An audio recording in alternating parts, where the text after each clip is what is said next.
7-year-old Henry crawled reluctantly under the covers of his bed. But Mom, he whined. I'm not sleepy. Can't I stay up for a few more hours? It's almost 10 already, his mother Tanya said with an indulgent smile. If you don't get to sleep, Santa won't stop here tonight. Do you think Santa got my letter this year? Henry asked, sitting up against the headboard. I'm sure he did, honey. 'Cause I don't want it to be like last year. Tanya sighed heavily and rubbed at her temples. She'd been hearing this same tirade from her son for an entire year now. Henry, there was nothing wrong with what Santa got you last year. I asked for an Xbox and he gave me a PlayStation. It's not the same. As I've told you 100 times, maybe Santa was all out of Xboxes, Tanya said, pulling the covers up just under Henry's chin. She and her husband had gone to every store looking for an Xbox last year, but they'd all been sold out. It was a PlayStation or nothing, but still it hadn't satisfied Henry. I mailed my letter in October last year, Henry said. That gave him plenty of time to have his elves whip me up an Xbox.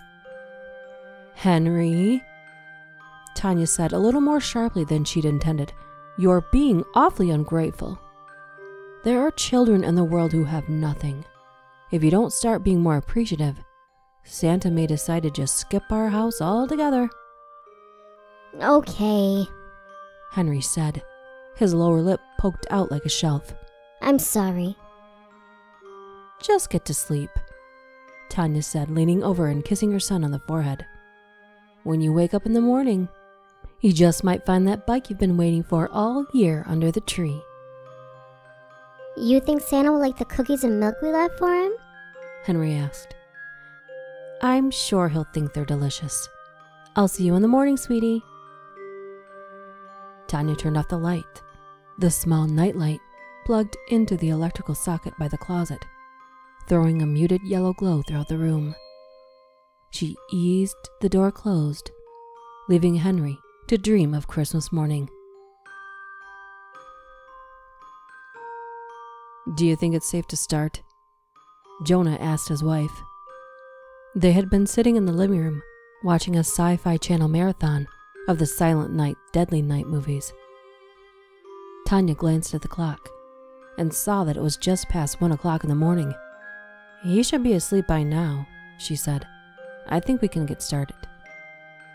Good, Jonah said.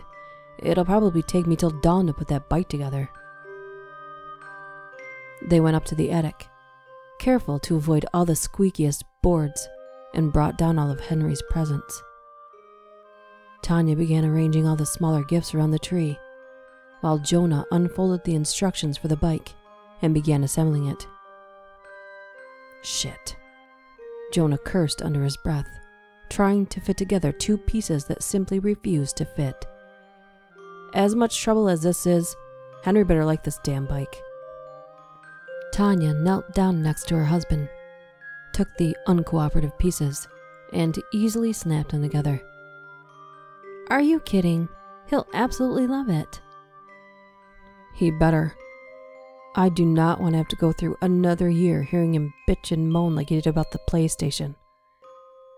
It did get tiresome, Tanya said with a giggle. But Henry just wants what he wants.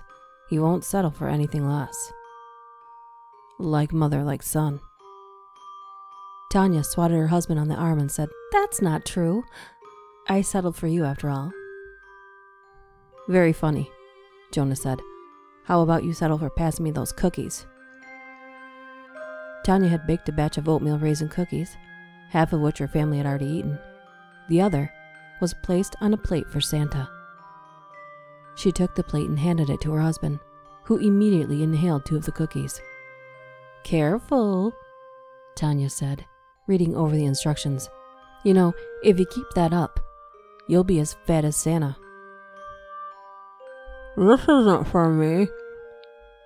Jonah sat around a mouthful of cookie, spewing crumbs like a fine mist. It's for Henry. think of how disappointed he'd be if he woke up and saw Santa didn't eat the cookies. "Don't talk with your mouth full," Tanya said with a smile. "Hand me the milk, please." They had placed it in a thermos to keep it cold. Tanya passed the thermos to her husband. Jonah popped the top of the thermos and gulped down several swallows of the milk. Suddenly, he retched, spewing milk into the air like a geyser, the thermos dropping from his hand and leaking its contents onto the carpet. Jonah clutched at his throat, making strangled, gagging noises as milk and blood dribbled down his chin. Tanya screamed and grabbed her husband as he collapsed onto her lap. His body was jerking with violent spasms. His eyes rolled back in his head. He coughed violently, and more frothy blood sprayed Tanya's arms. "Oh God, Jonah!" she screamed, crying. "What's wrong? What should I do?" What's going on? Henry said, stepping into the room wearing his pajamas, rubbing the sleep dust from his eyes. I heard screaming. "Henry, get the phone and call 911. Tanya yelled frantically. "Something is wrong with your father. He needs an ambulance right away." What is it? Henry asked, wide-eyed, stepping farther into the room. "Henry, call 911, now!"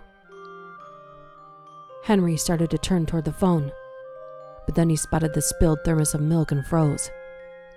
Did Dad drink the milk? He asked, snatching up the thermos and waving it at his mother. "What?" Tanya said, feeling her husband's spasms tapering off, afraid to contemplate what that might mean. "Your father needs help." Did Dad drink the milk? Henry said again, his stubborn self. This milk was for Santa Claus, not for Dad. "Henry!" Tanya screamed, desperate tears of frustration and helplessness streaking her face. "This isn't the time." This milk was for Santa Claus, not for Dad. Henry roared, throwing the thermos across the room. A numbness began to spread throughout Tanya's body, starting in her chest and reaching out through her limbs.